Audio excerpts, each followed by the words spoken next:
सच्चिदानन्दरूपाय विश्वोत्पत्त्यादिहेतवे तापत्रयविनाशाय श्रीकृष्णाय वयं नमः। नारायणं नमस्कृत्य नरं चैव नरोत्तमं देवीं सरस्वतीं व्यासं ततो जयमुदीरयेत्। अखण्डमण्डलाकारं व्याप्तं येन चराचरं तदपदं दर्शितं येन तस्मै श्रीगुरुवे नमः। अज्ञानतिमिरान्धस्य ज्ञानाञ्जनशलाकया चक्षुरुन्मीलितं येन तस्मै श्रीगुरुवे नमः।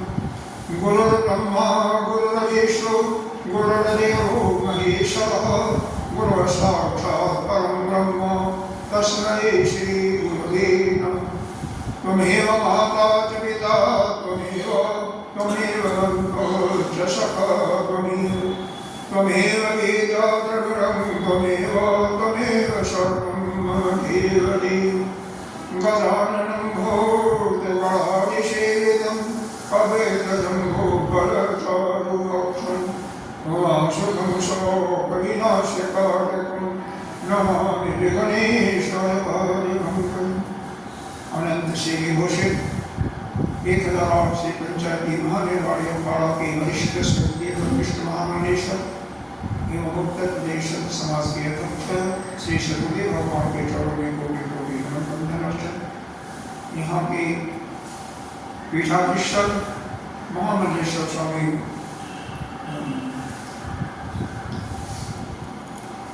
स्वामी जी को कोटि कोटि वंदन प्रणाम। यहाँ के विधि भक्तजन सभी के अंतःकरण में विराजमान उस आत्म से परमात्मा के नाम। हम लोग इस समय श्रीमद् भागवत के 10वें स्कंद पर विचार कर रहे हैं। कल प्रसंग चला था अक्रूर जी जो भगवान के ही वंश के यानी विष्णु वंश के एक मंत्री हैं कंस के दरबार में। कंस ने उन्हें कृष्ण और बलराम दोनों भाइयों को लाने के लिए भेजा है। क्यों? बहाना तो किया कि धनुष यज्ञ अमुक तारीख को होगा और उस बहाने से उसने अपने हाथी का पिरवान करते हैं। बोले अपने नाम की हाथी थी 10,000 हाथियों का उसके पास बल था और ये जैसे आएगा कृष्ण बलराम जैसे आए वो इतना मस्त कर को पिला करके लगा हाथी ही उनको मारना है। अगर वहाँ से बच जाते हैं तो अखाड़ा एक रचा हुआ था अखाड़े में कुश्ती के लिए। उसमें बड़े से बड़े पहलवान इसके थे चारू मुष्टि शल इत्यादि। तो वो पहलवान के बच जाएगा तो हानि था। तो अक्रूर जी यहाँ पर नंद जी के यहाँ ब्रज यानी नंद गाँव में आ चुके हैं। कल आ गए थे और वहाँ पर कृष्ण और बलराम जी से मिली आगे की कथा हम शुरू करते हैं। कृष्णवाक्य स्वागतं तस्मै निवेद च वासनं प्राक्षल्य विधिवत बाधो मधुपर्को अर्पणमाह। इस प्रकार से देखिए जब कोई अतिथि आता है तो किस प्रकार से सेवा करनी चाहिए। भगवान ने इसका उदाहरण दिया है। कैसे? घर ले गए उनको, किसको? अक्रूर जी को, और उनका स्वागत सत्कार किया। कुशल मंगल पूछने के बाद आसन पर बैठाया, पाँव को धोया, मधुपर्क कहते हैं शहद में दही मिला करके। गाँव का विशेष होता है या नहीं तो अगर गन्ने का रस किसी में दही मिला करके देते हैं जैसे भी है। आवाज की बात तो छोड़ देते हैं, गन्ने लगाने की बात है उन्होंने वही दिया। साथ में शादी की पूजा करके शादी भी कर दी। इसके बाद भगवान ने अक्रूर जी को एक गाय भी दी भाई समर्थ थे तो गाय भी दान दिया, क्योंकि मथुरा से आए हुए हैं, उन्हीं के वंश के हैं, तो जो भी उनके पास आपको भी दिया। और क्या, पैर भी दबाया, उनकी थकावट दूर करके बड़े आदर और श्रद्धा से उन्हें पवित्र और अनेक गुणों से युक्त अन्न का भोजन। यहाँ पर तो यह बताया जा रहा है, हम लोगों को भी इससे शिक्षा ग्रहण करना। जब भगवान स्वयं 7 साल के बालक हैं, 8वां साल 7वां साल चल रहा है, 8वां साल चल रहा है, और इतना उनके अंदर भाव है कि कोई अगर आया है मथुरा वृंदावन में, कोई बहुत दूरी नहीं है, 12-14 किलोमीटर होगा, कितना होगा, 14-15, इतना ही होगा। अब उतना आया है तो क्या थका, लेकिन फिर भी क्योंकि अतिथि हैं, अतिथि किसे कहते हैं जो बिना बुलाए आ जाए। अगर आपका कोई रिश्तेदार आ रहा है, कहीं लेकर के आ रहा कि फला दिन फला कहीं पर मैं आऊँगा, तो वो अतिथि नहीं हुआ। अब बिना बुलाए आ गया तो आपका रिश्तेदार भी अतिथि। कोई आपको जानता भी नहीं, आप भी उसको नहीं जानते, कोई आपके दरवाजे पर आ गया तो अतिथि हुआ। ठीक है, अगर आपके पास नहीं कुछ है तो ऐसा कोई भी व्यक्ति आ जाता तो कम से कम भोजन की व्यवस्था नहीं तो जल की जरूर कीजिए। जल भी नहीं पिला सकते हैं तो कम से कम प्रेम से बात को कीजिए, क्योंकि आजकल का जमाना भी खराब है। किसी को अगर घर में बैठा देंगे तो पता नहीं क्या करेगा, तो सब कुछ सोच समझ करके समय के अनुसार, लेकिन कम से कम बातें को प्रेम से करो,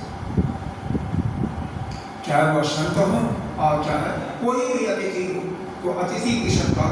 हमारे वेद में लिखा हुआ अतिथि देवो भव, मातृदेवो भव, पितृदेवो भव, आचार्य देवो भव, अतिथि देवो भव। अतिथि भी देवता के रूप में होता है, तो उसकी पूजा हमें करनी ही चाहिए। भगवान से कर रहे हैं, जब वो भोजन कर चुके तो भगवान को धर्म के जानने वाले हैं, परम भगवती हैं, बलराम जी से बड़े प्रेम से बलराम जी भी मुखवास करते हैं, और पान होता है उसमें, लोगों का अगर पान नहीं होता है तो लोगों को और कसैली होता है ना, वो दिया जाता है। शायद नहीं कुछ है तो सौंप दिया जाता। आजकल भी ये प्रथा चलती है, होटल में जाके तो भी वह सवास मुखवास करता है, कुछ न कुछ होता है, और सुगंधित माला दे करके उनको आनंद देते हैं। इस प्रकार सत्कार हो जाने पर नंद राय जी उनके पास पूछते हैं, अक्रूर जी क्या पूछते हैं, पौरक्ष शतकृतं नंदः कथं रथ निह अनुग्रहे कंसे जीवती दाशाला सौनभयुभव। आप लोग उस निर्दयी कंस के जीते जी किस प्रकार से अपने दिन को काटते हैं, क्योंकि बहुत अत्याचारी था, आपके ऊपर तो अन्याय तो करता होगा, कैसे आपका समय करता है। उसके रहते आप लोगों की वही दशा है जैसे कसाई द्वारा पाली हुई भेड़ों की होती है। अगर कोई कसाई है या भेड़ों को या खसी को काटने वाला हो, तो खसी को पाल रहा है, भेड़ को पाल रहा है, तो बाद में क्या करेगा, जब या तो बेच करके कटवाएगा या खुद ही काटेगा। तो यही हालत कंस की थी, कंस जैसा दुराचारी शासक कोई नहीं था। जो अवधीत सशस्त्रोकान प्रोषन्न असुतकः एम्ने सत प्रजामांगो कुशलम दिशाहि एतं सुनुर्दया वाचा नंदेन सुसभाजिता अपूर्व परितिष्ठेन जहाद परिषद। जिस इंदिराम पापी ने अपनी लटकती हुई बहन के नन्हे नन्हे बालकों को मारा, उसकी कौन कौन थी, वही उनकी माँ देवकी। देवकी के 6 बच्चों को मार डाला था ना, तो ऐसा व्यक्ति क्या अच्छा मान सकते हैं उसको, छोटे बच्चे जो कि शायद जन्मने के बाद माँ का दूध भी न पिया होते, बच्चा पैदा हुआ पकड़ करके नौकरों के द्वारा लिया और कितना बड़ा अत्याचारी था। अक्रूर जी ने नंद बाबा से पहले से कुशल मंगल पूछ लिया था। जब इस प्रकार नंद बाबा मधुर वाणी से अक्रूर जी से कुशल पूछते हैं उनका सम्मान करते हैं। और जो रास्ते में थकावट हुई थी वो सब अभी सुखदेव जी कुछ संगति लगाते हैं, क्योंकि अब इसके बाद कृष्ण और बलराम जी मथुरा जाने के तैयार होते हैं।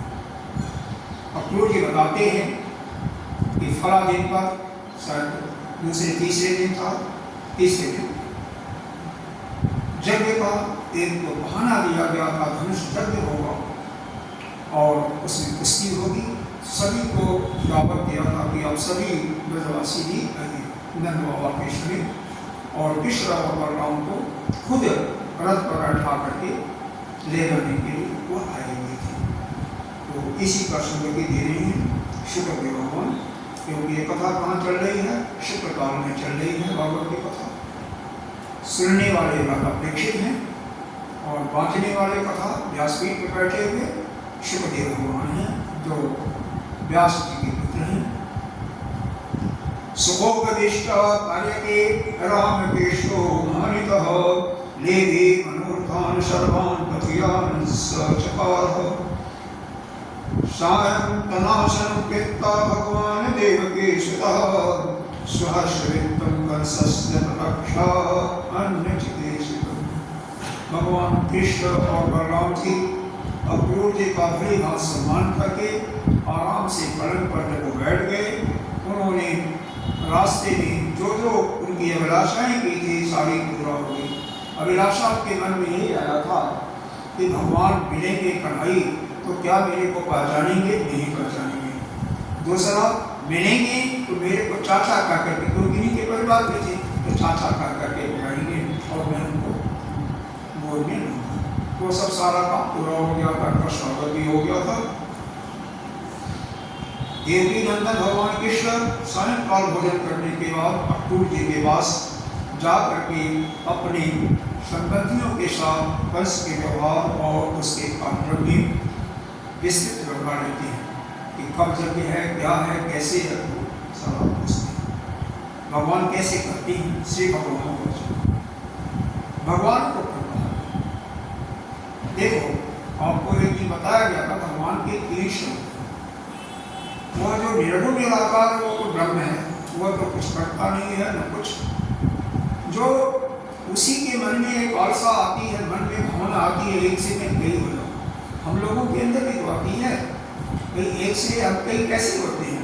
शादी करते हैं, फिर बच्चे होते हैं, कभी एक से बढ़ जाते हैं, परिवार बढ़ जाता है ना, वैसे उनके अंदर आए तो सगुण निराकार का उदाहरण करते हैं।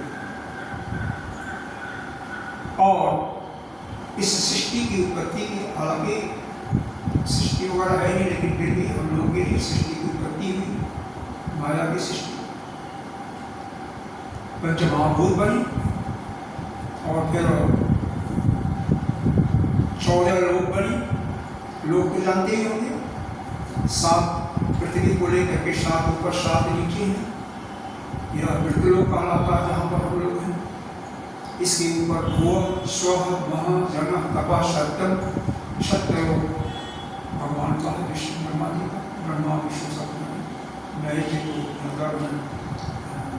उत्तराखंड में कैलाश का माँ जगदम्बा का मणि है, भगवान राम का साकेत धाम है, कृष्ण का वहाँ पर वही जैसे यहाँ पर ब्रज है वैसे वहाँ पर भी ब्रज है,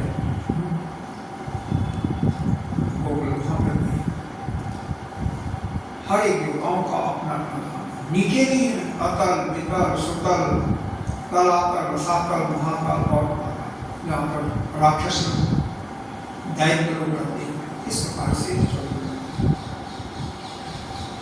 बाद में सबके खाने के लिए भगवान ने पृथ्वी से निवेदन किया, पृथ्वी को बैठाया और पृथ्वी से सारा अन्न होता है। वैसे एक का भोजन हम पृथ्वी के वनस्पति खा करके रहते हैं, गायें भी खाती हैं, तो हमें भी कोई खाने वाला है?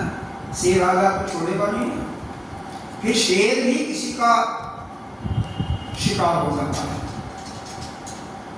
तो जो भी किसी के द्वारा खाया जाता है, किसी के द्वारा रुचिकर लगता, अच्छा लगता, उसको अन्न कहते हैं। तो इस अन्न से ही पृथ्वी से होता है। और उसी को खा करके हम बढ़ते भी हैं और उसी में जा करके नहीं हो जाते हैं। फिर हमें कोई और खाकर, कोई दूसरे को और खाकर ये चलता रहता सच है। स्वागतम भद्रवस्तु अभिशोगादिबंधूनम मन नीव मनामे। हे चाचा जी, आपका हृदय बहुत शुद्ध है, आपको यात्रा में कष्ट नहीं हुआ, आपके स्वागत है। मैं आपकी मंगल कामना करता हूँ, क्योंकि मथुरा के हमारी आत्मीय सुहृद कुटुंबी परिवार के लोग अन्य संबंधी सकुशल और स्वस्थ होने वाला है। हमारा नाम मात्र का मामा एक है कंसवाकर, तो हमारे कुल के लिए एक भयंकर कहते हैं व्याधि रोग। जैसे किसी को कोई ऐसा होगा, क्या कहते हैं उसको, ऐसा रोग जो कि आसानी से जाता नहीं, जिसको कहते हैं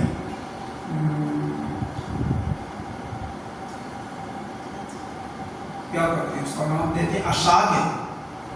असाध्य रोग का मतलब दवा जब तक खाते रहोगे तब तक ठीक रहोगे, और जब दवा बंद कर दोगे तो जैसे शुगर की डायबिटीज की शिकायत हो, हार्ट का हो गया, हृदय का हो गया, टीबी भी अब तो आजकल ठीक हो जाता है, लेकिन टीबी भी जिसको हो जाता है बड़ा मुश्किल होता है। ब्लड प्रेशर भी, यह और भी कई ऐसे होते हैं कि वह जल्दी ठीक नहीं होते हैं, उनको असाध्य करते हैं। अरे बुखार ही मियादी बुखार हो जाता है, ठीक नहीं होता है, उसको भी मियादी कहा गया है।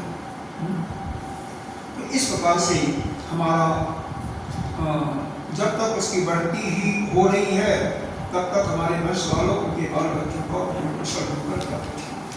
मतलब क्योंकि उससे सभी डरते थे, क्यों? किसी को छोड़ता नहीं था, जिसको भी पाता उसी को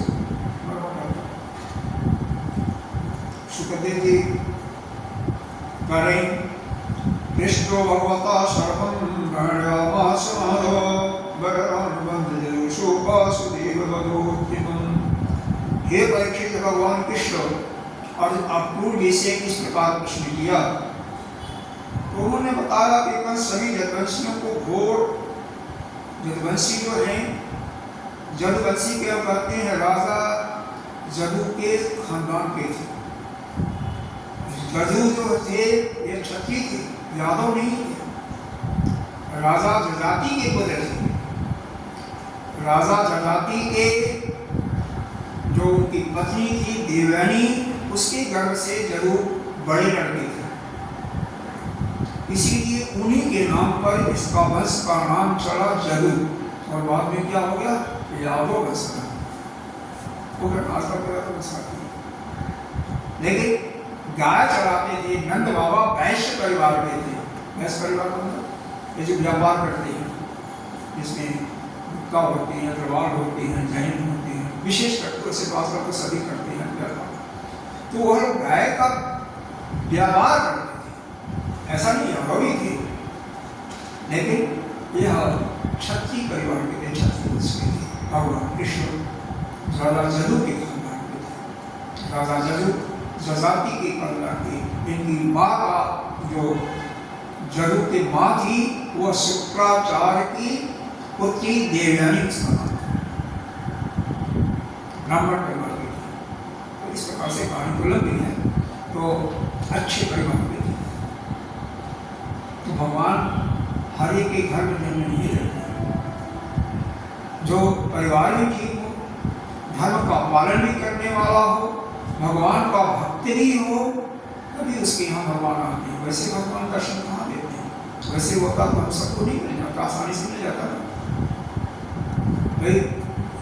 महीना, 2 महीना, साल भर, 2 साल, 10 साल आगे क्या से मिल जाएंगे? नहीं।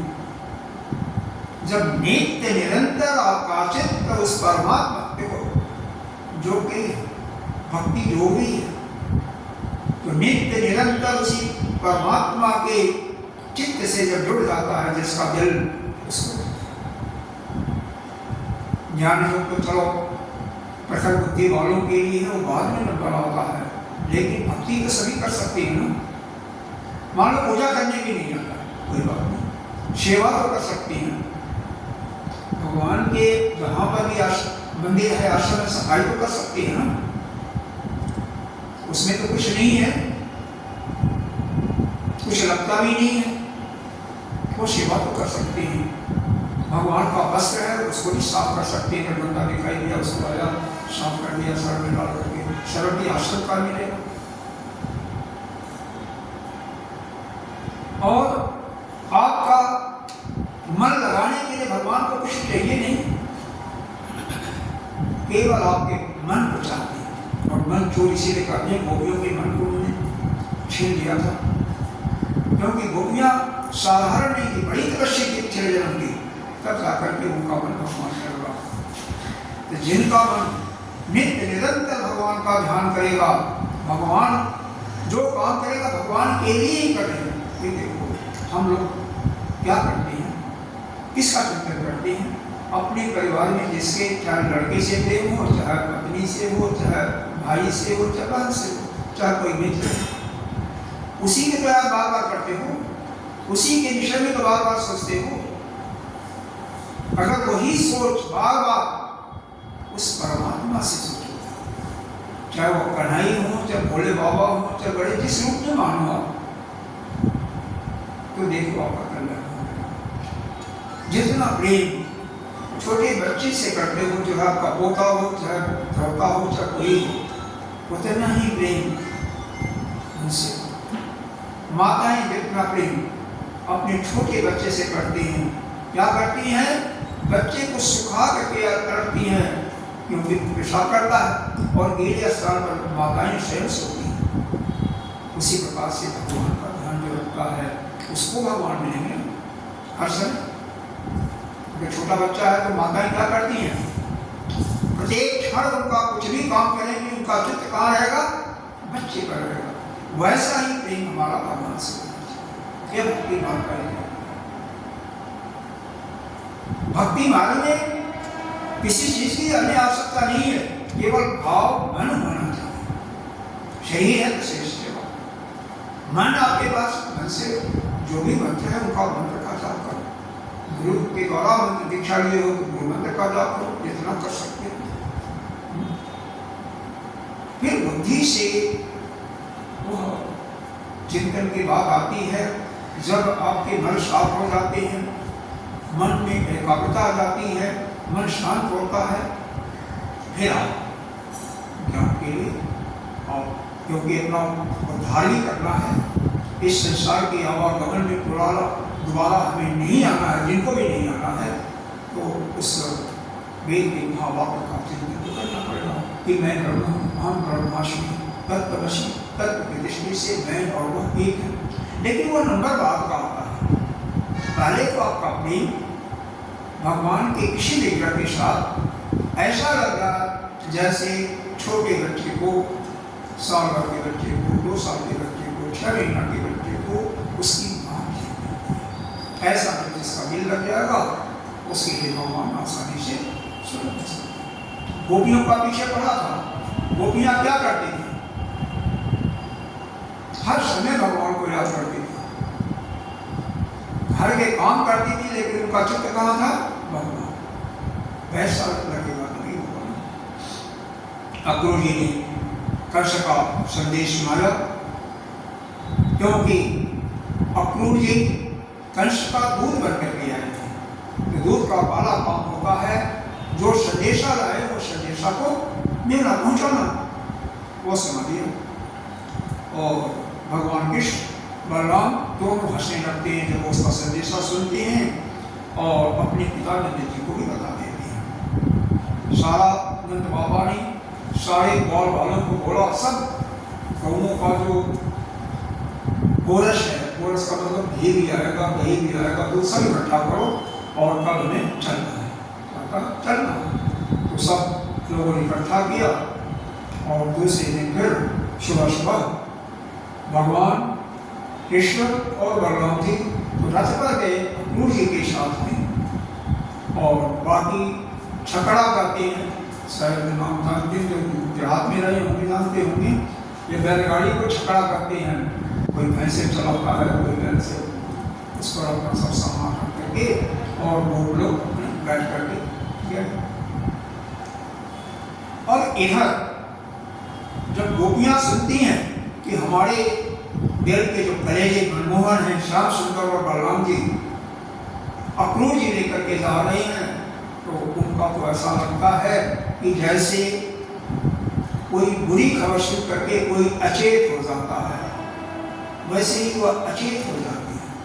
फिर थोड़ा हिम्मत करके जगती हैं और फिर क्या होता है, काश्चित् कृतहं तापस्वा शमलान्मुखस्य संसदकुल अवलयकेश ग्रंथस्य पाशम् अन्यास्य तद अनुद्धान निवृत्ता शेषकृत्यः नाभ्यजान् निम्नं लोकम् आत्मलोकं गतायो अस्मन्त च परा शौरैः अनुरागस्मितेत हृदयस्पर्श चित्रपदाकिलः सम्मुहस्तिः। इस प्रकार से अचेत हो गई कि उन्हें उनकी ओढ़नी भी खिसक जाती है, गिरते हुए कंकड़ भी ढीले हो गए और जोड़ों का पता नहीं रहा। भगवान का स्वरूप जैसे ध्यान आता है, गोपियां अपना सब कुछ खो करके निर्जीव सी बनती, ऐसा मालूम लगता कि वह समाधि में जा चुके। कभी भी किसी के साथ आपके लौकिक व्यवहार में किसी से बहुत प्रेम जुड़ा होगा तो ऐसे ही हाल होता होगी अगर उसकी जुदाई होती होगी।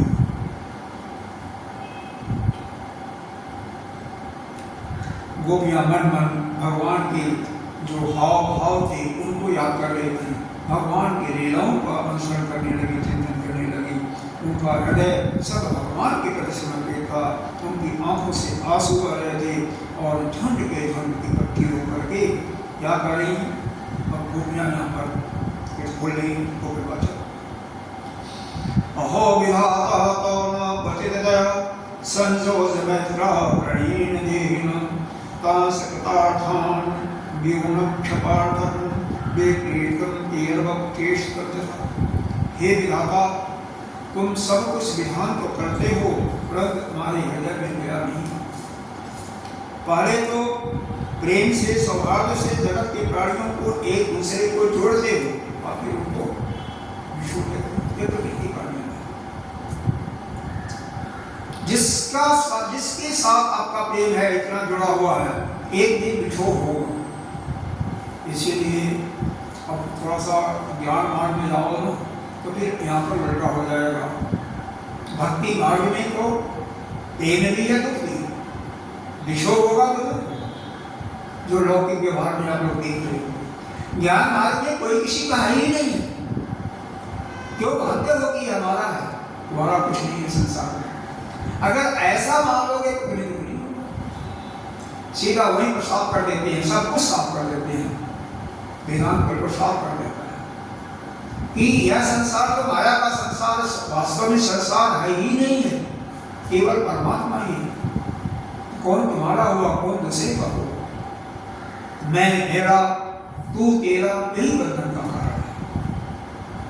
लेकिन जब तक यह गुण न आवे तब तक भगवान से प्रेम तो करना ही पड़ेगा, आपको जीव के रूप में अपने को मानना पड़ेगा। जब आपका चित्त पूर्ण रूप से भगवान से जुड़ेगा, आपका मन जो है शांत हो जाए, चाहे पूजा करने से, चाहे यज्ञ करने से, चाहे भगवान का ध्यान करने से, चाहे सत्संग सुनने से, क्योंकि सत्संग सुनने से पाप करता है, निश्चित रूप से करता है। इसीलिए और आप लोग जो नज़दीक रहते हैं 2-4 किलोमीटर के अंतर्गत, उनके लिए तो कम से कम यहाँ पर 365 के शाम को कथा होती है, मतलब डेली होती है। क्या बात कोई पड़ गया तो बात अलग है, अदरवाइज होती ही होती है। तो यह सुनहरा चांस एक कुछ न कुछ तो आपको अच्छा ही मिलेगा। ऐसे देखो, अगर संसार का चिंतन करते रहो, किसी की बुराई करते रहो, दिन भर खौफ करो, आपको रात्रि के वक्त सपना भी आएगा ना तो उसी का है। अगर जो ध्यान करता होगा, ध्यान करने के लिए बैठेगा तो उसी का चिंतन शुरू होगा।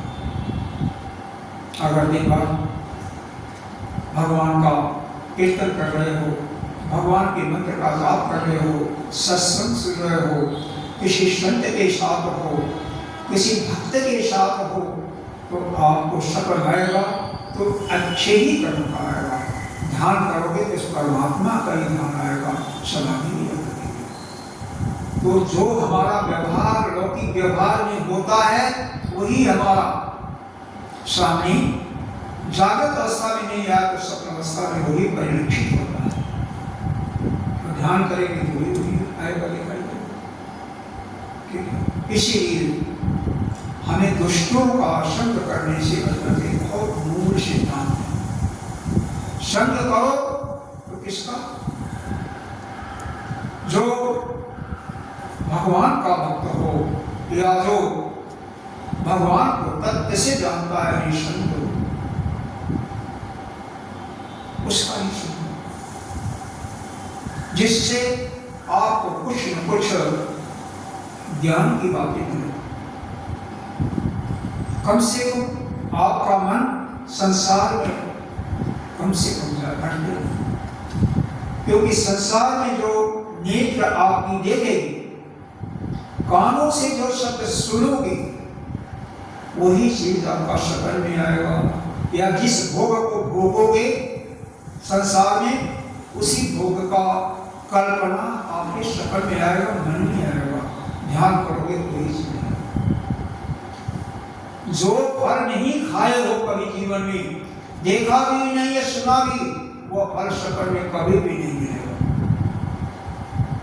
जो जिस फल के बारे में, फल का मतलब जैसे आम वगैरह खाते वगैरह,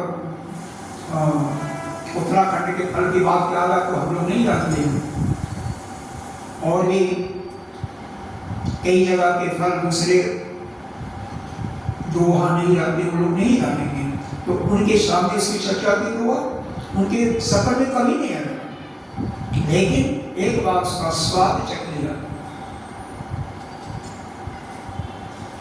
या सुन लिया या देख लिया, तो वो आपके आंख के सामने, आपके मन के अंदर बारंबार है। ध्यान होगा तो सीखा होगा।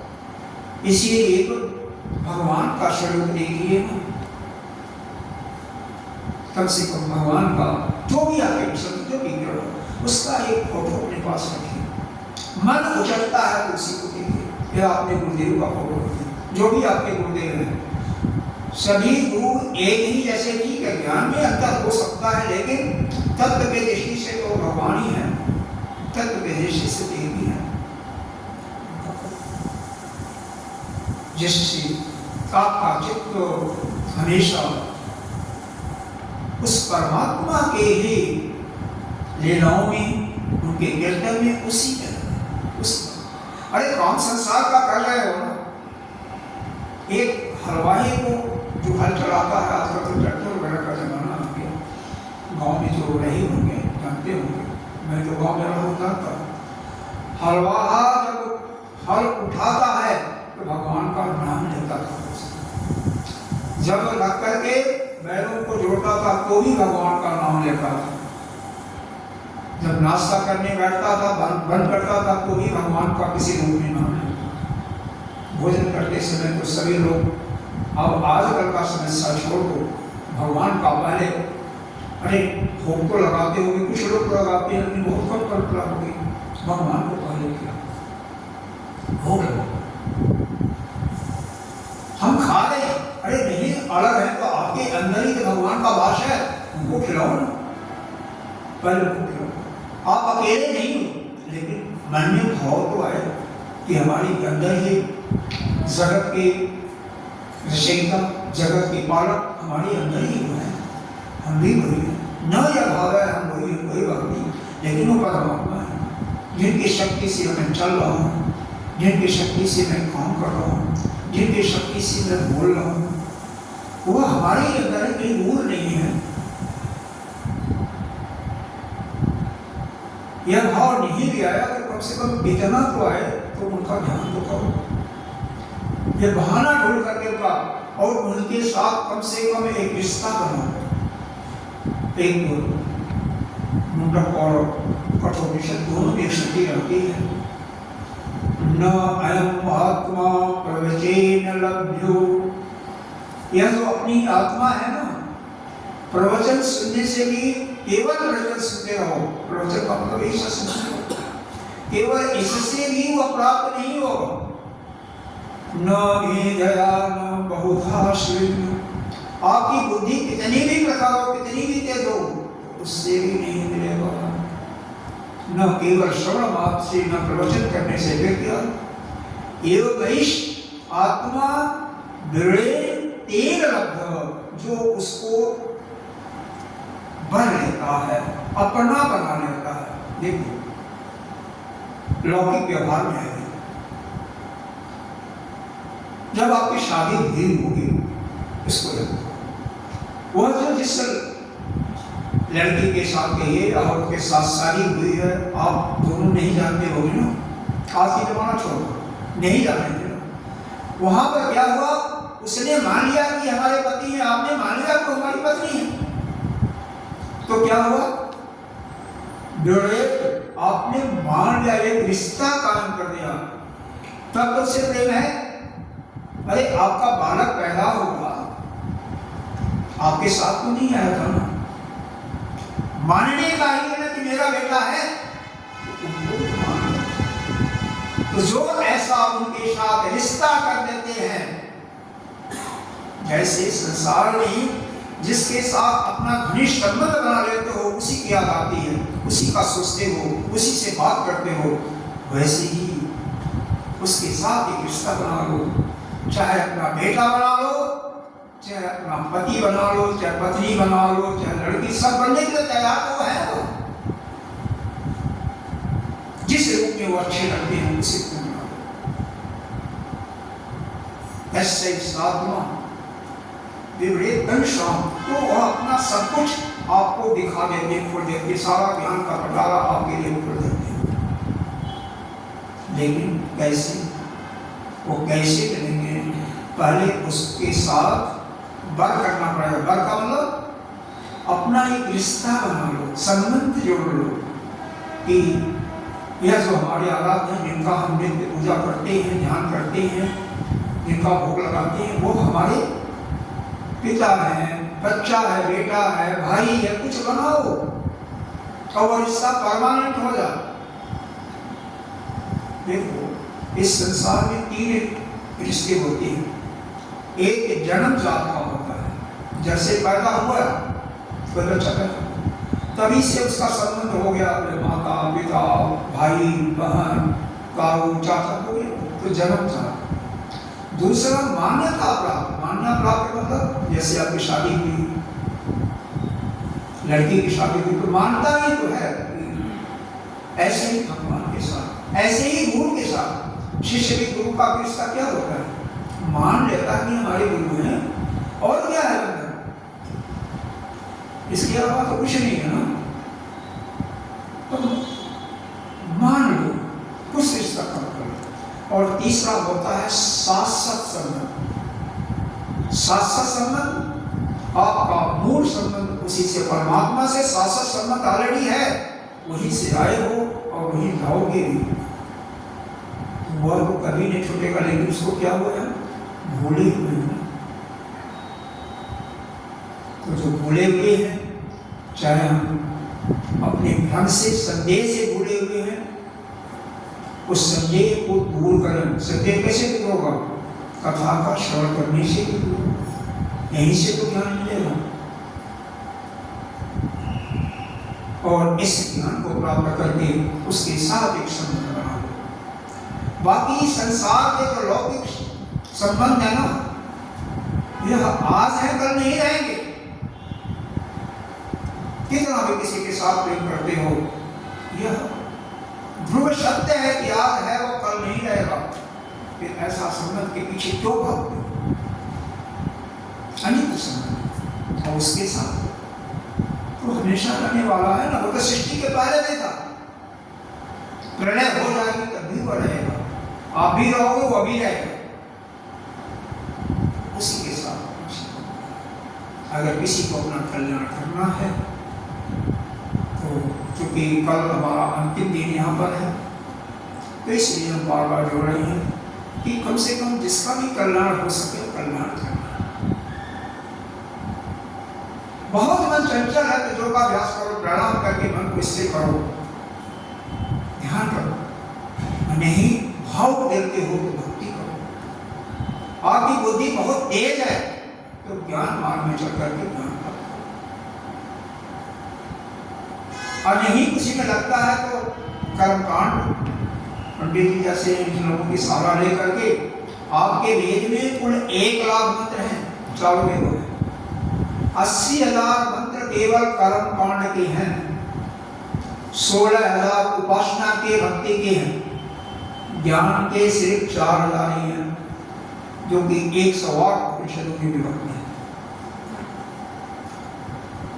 कर्म कांड का 80,000 मंत्र का मतलब जो आपकी इच्छाएं हैं वह इच्छा की पूर्ति कैसे होगी, तो वह जो वेद में बताया हुआ मंत्र, उस मंत्र का उस काल के लिए विनियोग करो, जप करो, जैसे बताया गया मिले। धन चाहिए तो महालक्ष्मी धन जप करो, पुत्र चाहिए प्रतिष्ठित जप करो, जो चाहिए वो भी मिले। लेकिन जब बिना किसी इच्छा के करोगे, निष्काम से आपको कुछ नहीं चाहिए, तो सब कुछ मिलेगा, सब कुछ मिलेगा। और कम से कम आपका बल जो है ना, जन्म जन्मांतर से जो इकट्ठा हुआ है ना, वह तो नष्ट होगा। और जब तक वह साफ नहीं होगा तब तक ज्ञान बैठेगा नहीं। जो भी मैं बोल रहा हूँ यह आपके हृदय में, अंतःकरण में तभी जाकर के दृढ़ता के साथ बैठेगा जब आपका मन साफ होगा, अंतःकरण का बल शुद्ध होगा। और वह चाहे योगाभ्यास से या कर्म कांड से, यज्ञ दान तक से ही होता है, और किसी से साधन से नहीं होता है।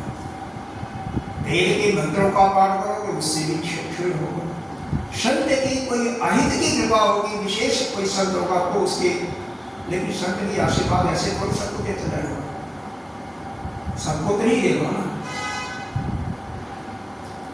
जो उससे बहुत ज्यादा प्रेम करेगा उसी को दे देगा। भगवान भी तो उसके लिए भगवान, वो तो चाहते हैं कि हमारा ही पुत्र है, मेरे पास आए तो कैसे भी आए। अब यहीं पर देखो, कंस दुश्मनी ले करके भगवान के पास गया ना, लेकिन भगवान उसका भी तो उद्धार किया। शिशुपाल 100 गाड़ी भगवान को दिया लगातार, हम लोग नहीं दे सकते। पुलिस वाले तो बहुत गाड़ी देते हैं ना, 15, 20, 25, 30 गाड़ी दे सकते हैं, 50 गाड़ी दे सकते हैं, मुश्किल है 50 गाड़ी का अलग अलग गाड़ी। उसने तो 100 गाड़ी दिया। वहीं पर सावधान भगवान ने बोला था 101 गाड़ी में चक्र चढ़ाया, खत्म कर दिया। उसकी आत्मा के भगवान ने, आत्मा तो एक ही अलग नहीं है, लेकिन उसकी योगी निकल करके अलग उसका उद्धार कर देते हैं, उसका साथी करके का भी उद्धार करते हैं। तो जब भगवान दुष्टों को उनका कल्याण करते हैं तो आपका क्यों नहीं करेंगे? अरे कहते हैं कितना भी बड़ा पापी हो, चाहे वो ब्रह्म हत्यारा ही तो, ब्रह्म हत्यारा किसे करते हैं? किसी जाने किसी से अगर किसी ब्राह्मण का, संत का हत्या हो गया हो, उसको ब्रह्म हत्या करते हैं। क्योंकि ब्रह्म को जो जानता है वह ज्ञानी ही जानेगा, और ब्राह्मण जो किसको बताने वाले, इसलिए ब्राह्मण को कहा गया। उसको घोर पाप लगता है, मुक्ति कहीं नहीं उसकी। लेकिन परमात्मा के शरण में जो एक बार आ गया ना, लेकिन फिर कभी मुड़ करके पीछे नहीं गया, फिर उस कर्म को दोहराया नहीं, फिर उसकी वो मुक्ति दे देते हैं, उसको भगवान तो कहते हैं चाहे मेरे से दुश्मनी करके आओ, चाहे कुछ चाहिए आपको, कुछ जग विधान इत्यादि करके मेरे पास आओ, मांगो, जैसे भी आओ, भक्ति से आओ, अनेक ज्ञान से कैसे भी आओ, तो सही मेरे पास, मैं आपका कल्याण करने के लिए तैयार। वो हमेशा तैयार करती है। इसीलिए उस परमात्मा के साथ आप एक संबंध बनाइए, और उस संबंध से कम उसका कल्याण। आज यहीं पर कथा समाप्त करते हैं और उसके बाद भजन होंगे, भजन करने वाले बातें हैं। ओम पूर्णमिदं पूर्णात् पूर्णमुदच्यते पूर्णस्य पूर्णमादाय पूर्णमेवावशिष्यते। ओम